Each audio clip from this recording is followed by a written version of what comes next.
backstory: I, 23, female, have two sisters, Jenna, 25, and Summer, 19, and a brother, Jason, 22.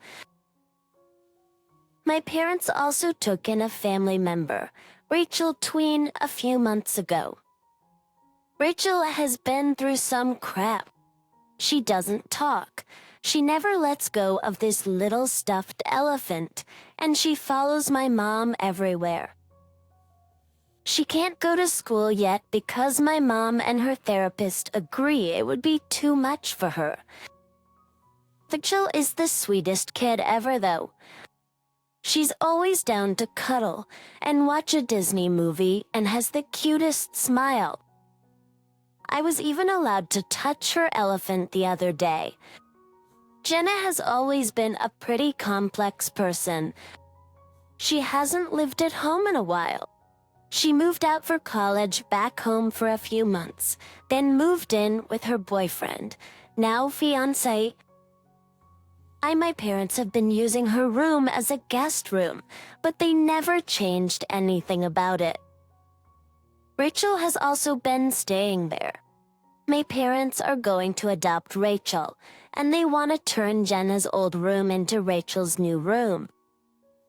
So they told Jenna she needed to come and go through her stuff and decide what she wanted to keep and what she wanted to donate and throw away. Jenna said they could find another place to put Rachel, and she's not giving up her room. My parents said they already decided, and Jenna made an ultimatum. Either they keep her room the way it is, or she goes no contact. My dad and I packed all of Jenna's stuff into boxes and put it in an empty garage. We painted Rachel's new room, put together furniture, and filled the closet with new clothes and toys. We even built a snack bar. Rachel loves it. She's starting to stay in her room. For before, she'd only go in her room if she needed to change or sleep. And I'm pretty sure I heard her talking to her elephant. Not as good as talking to a person, but we'll take it. The problem is now Jenna and my parents are in a huge fight. Jenna went no contact and uninvited my parents from her wedding. The people questions in retaliation. My parents announced that they wouldn't pay for half of the wedding anymore and wouldn't pay the down payment on a house for Jenna and her fiancé, their wedding present. This has caused Jenna to call them abusive and neglectful to anyone who listens. As that was supposed to be her maid of honor, but I couldn't believe she was acting like this, so I dropped out of the wedding party. Now Jenna's even madder, and her fiancé's saying the entire family is cruel to her.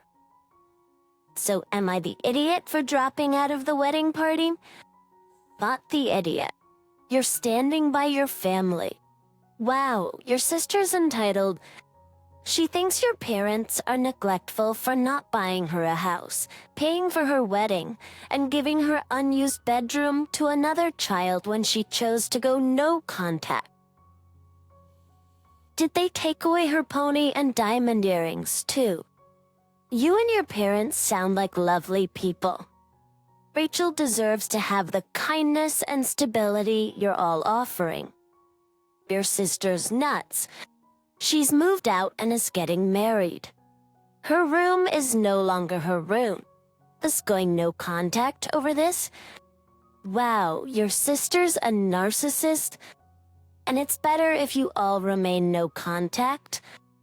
When she has kids, she'll see them as a way to blackmail you guys into doing things. Jenna sounds insufferable. I suspect the experience of being her maid of honor would be the same.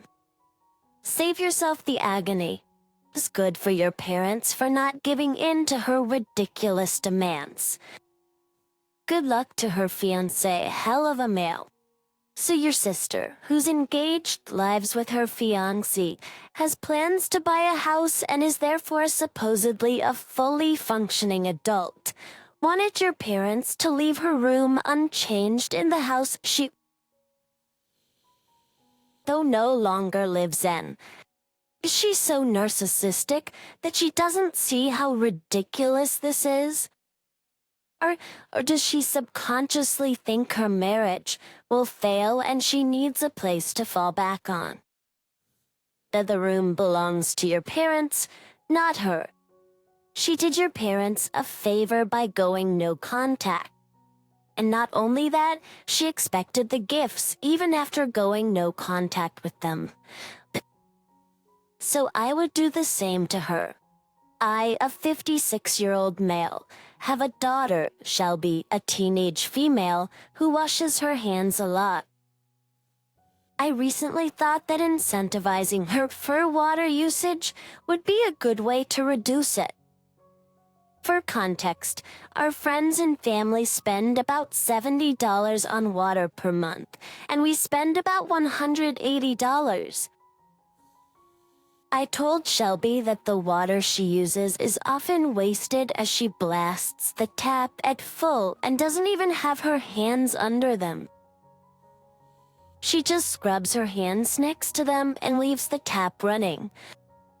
I told Shelby I'd rather spend the money on other things like food, gifts, etc. A few days later, I told Shelby that any money she saved by using less water, I would spend on her. That was about a year and a half ago. Since then, we've saved a total of almost $1,500. About a third of this has been given to Shelby as spending money, and the rest was invested. The invested money has gone up a lot, and I was proud. So I mentioned it to Shelby over breakfast. My wife butted in and asked if she could have half for spending money. I told her no, because it's intended for Shelby to use for college or her future.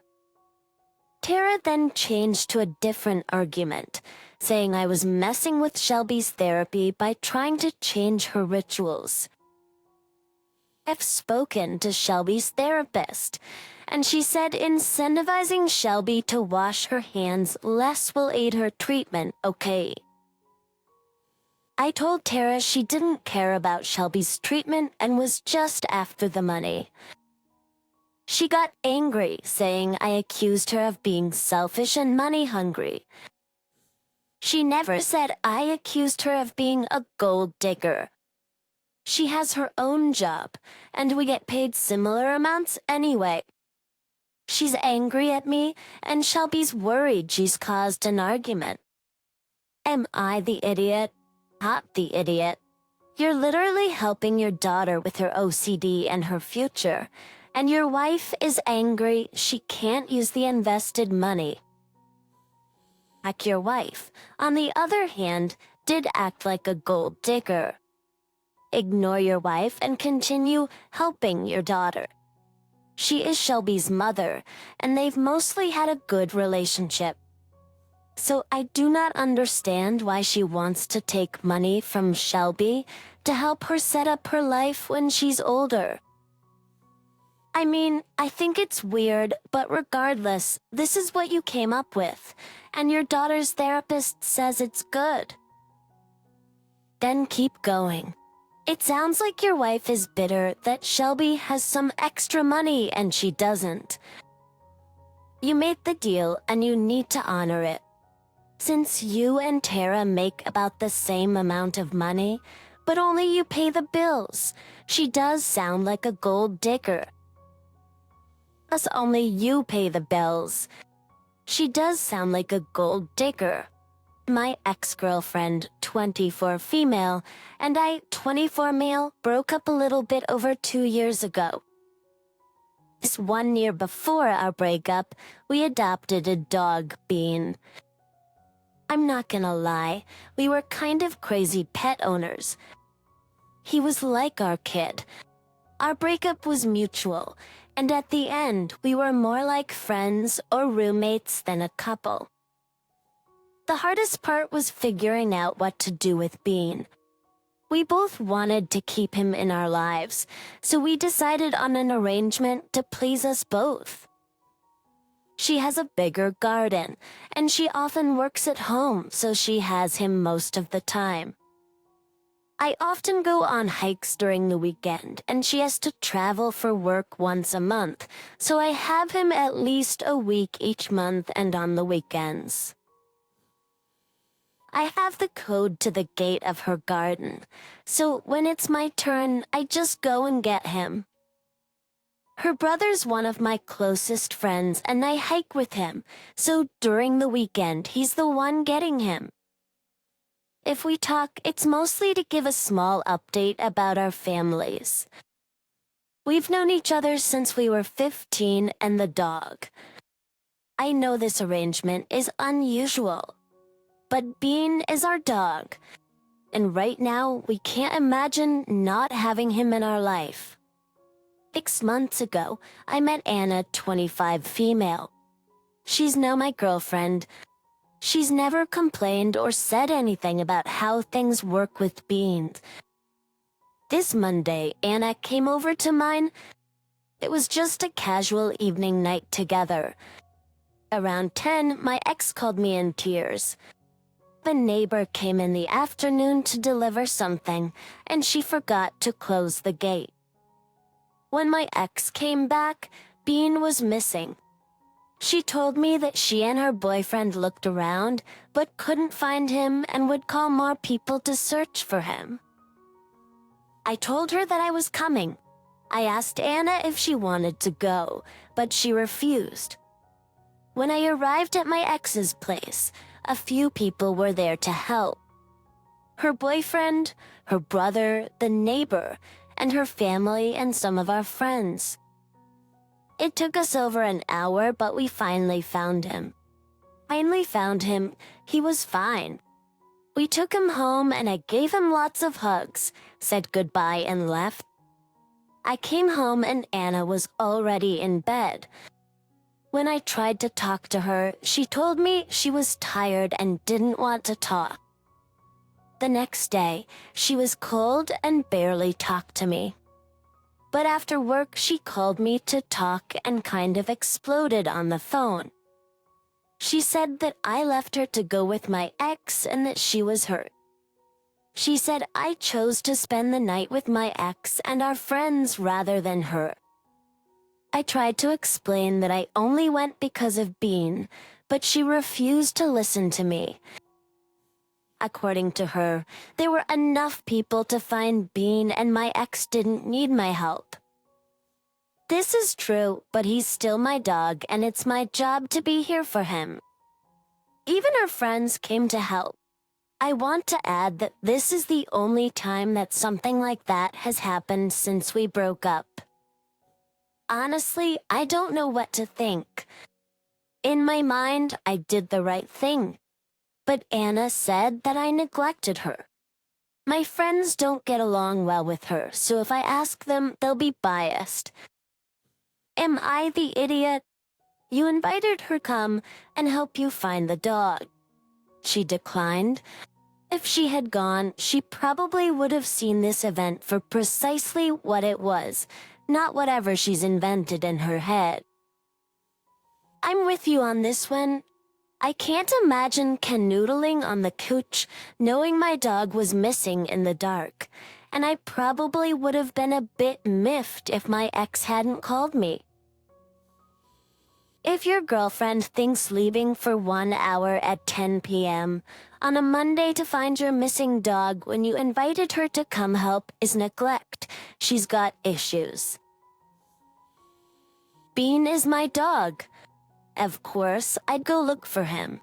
I can't imagine any pet owner who wouldn't drop everything to go find their pet if they were lost. Girlfriend giving you the cold shoulder the next day indicates a bunch of insecurity and codependency issues that she has that don't have anything to do with you. I'd suggest giving your girlfriend some space and letting her calm down for a bit, but be aware that this should be a warning to you. You are the idiot. So is your ex for calling you to come to the rescue?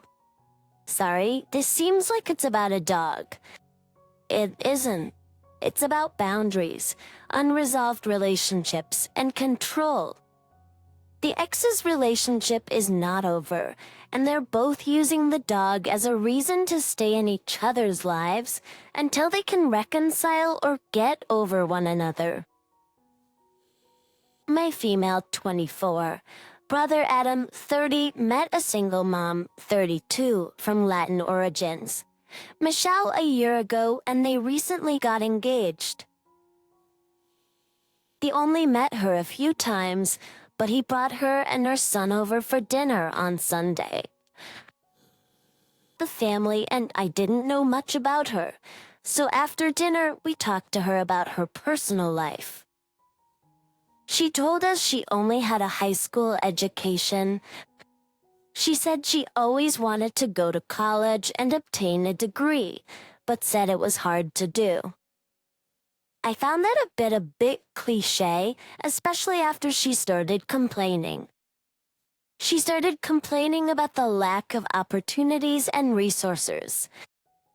I told her I disagreed because colleges give all kinds of options and scholarships, and that the real reason she couldn't go to college was that she was a mom and had to raise a kid. She stared at me silently, looking offended, then asked if I was implying that her decision to be a mom ruins her opportunities. I told her only she could answer this question once she looked at her life to see if she was really happy where she is versus where she could have been without the whole struggling mom thing. She got upset and told me that she was happy with her life and her job at the salon and said that she didn't appreciate how judgmental and condescending I was towards her and her child. Adam heard the commotion and asked me what was going on. She told him and decided it was time to leave. She couldn't even wait or say goodbye. She took her son and went to wait in the car. Adam chewed me out, saying it was none of my business how she's living her life, but I explained that I was stating an opinion, nothing more, nothing less. Mom sided with them, saying that I was out of line, rude and ridiculous. But my younger sister said that Michelle was being too sensitive and she could get over herself already. Adam left, and then Mom called him in the evening the next day, then came into my room to yell at me, saying I made Michelle cry with what I said. Now Mom wants me to apologize, but I'm not sure whether I was out of line here. It's quite clear you look down on her for being a single mom. You think that having a child destroys someone's life and opportunities, and at the same time assume she uses that as an excuse for not bettering herself with a college degree. You insulted her, her child, and her way of life. Did you really expect her to say goodbye and be all hugs? You are the idiot and you're mean. You said it perfectly. Bob is 24, but the way she talks sounds like an entitled teen. But hey, who am I to judge? Maybe Op's mom also feels like Op ruined her life opportunities. Oop, it seems like your college degree didn't help you at all with basic human interactions. You shouldn't imagine wasting all that time and money on getting an education and still behaving like a complete ding-dong. Come on, paying for college yourself, even without a family to support, is nowhere near as easy as you and your privileged little self-righteous lecturer making it out to be. How many people need to tell you you're being an idiot before you'll admit you're being an idiot? I put it bluntly, you basically said, well, you got knocked up, so it's your fault you couldn't go to college. It's a rude and ignorant thing to say, and can be very hurtful to her and her son. What would it have looked like if you had encouraged her to find a way to go to college? Is it possible that your real issue is with Michelle being Latina? You mentioned this irrelevant information early in your story. She deserves an apology without a doubt. My 28-year-old fiancé, Kyle, and I, a 24-year-old male, got engaged earlier this year. After we immediately started looking at venues, we finally found one that was perfect for us. It was reasonably priced and covered all aspects of the wedding, except for the photographer, so I would have a little to plan. In addition, the venue had a September date for this year that we wanted to pick since the immediate family was on board, and everything seemed to be falling into place perfectly. I was texting my bridesmaids to let them know what was happening, and one of them, Amber, said she had a music festival the weekend of the wedding and said I couldn't pick that weekend. The only other dates they had were either starting next year in March or in October, and the October date falls on my late father's birthday. When I told her this, she said, "Well, that just gives you more time to plan." But the venue was covering practically everything planning-wise.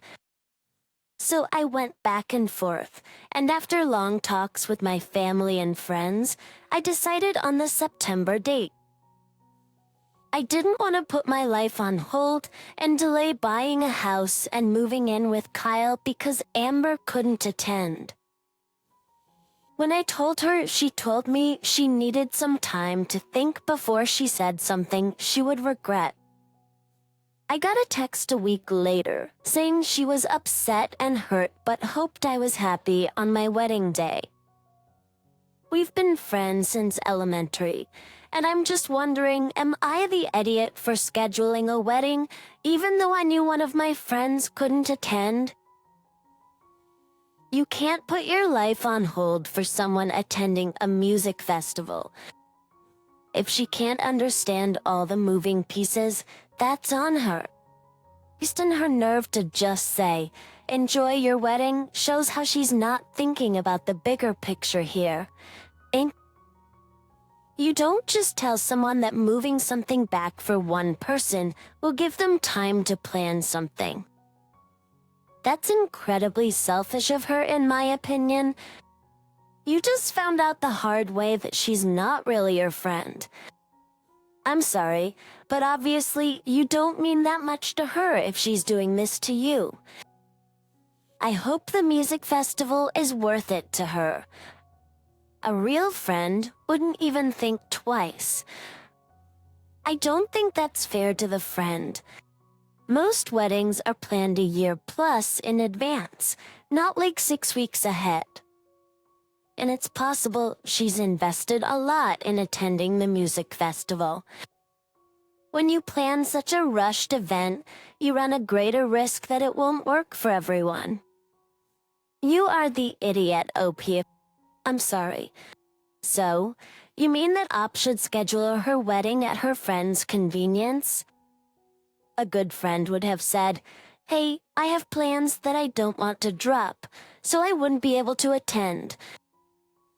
I wish you all the best, and enjoy your special day." A good friend would never try to dictate when you schedule your wedding. So, the wedding is about the bride and the groom, not a friend who prefers to attend a festival.